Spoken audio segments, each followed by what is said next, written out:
Isuzu D-Max 3.0. Ang problema, low power.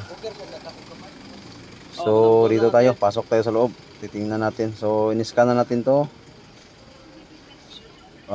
Yun, naka-check engine, naka-under na yan, oh. Yan, may check engine. Tapos try natin yung RPM. Ayun, so 2000 plus lang yung RPM nya.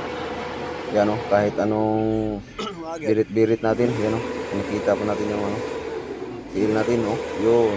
So sagad na sagad talaga. 2000 plus lang yung RPM.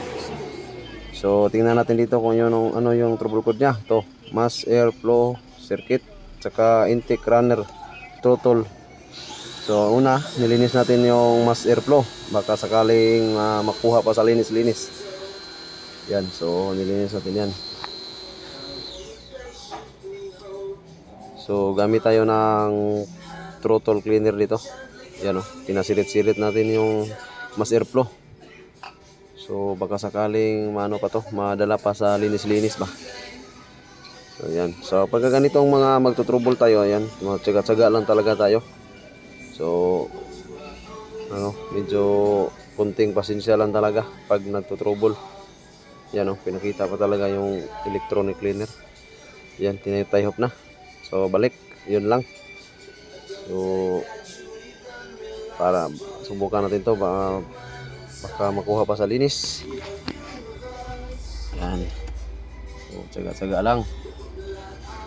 So pagkatapos natin dito, try natin pandarin kung ano ba,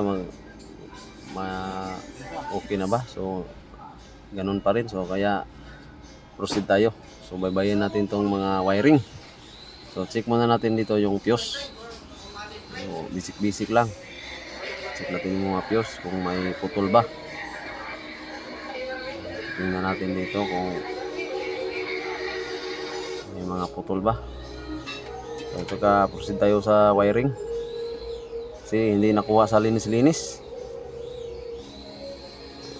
Yan, tingnan natin yung mga wiring.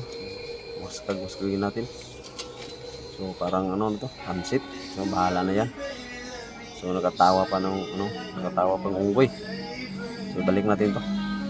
So try natin, orasyonan, yun lang pala. So sa orasyon lang pala nagka ayos. Yan. So try natin delete yung trouble code kung ma-delete na ba. So, kasi kanina ayaw itong ma-delete. Ayun, nag-green na. Ayan, titingnan natin. I-start! Try natin pandarin kung mawala na ba yung check engine. Try natin pandarin. Ignition, neutral. So start. Try natin pandarin na. Start natin. Yan, pandar na, nawala yung check engine. So nadali sa ano ba, orasyon. Yan, RPM.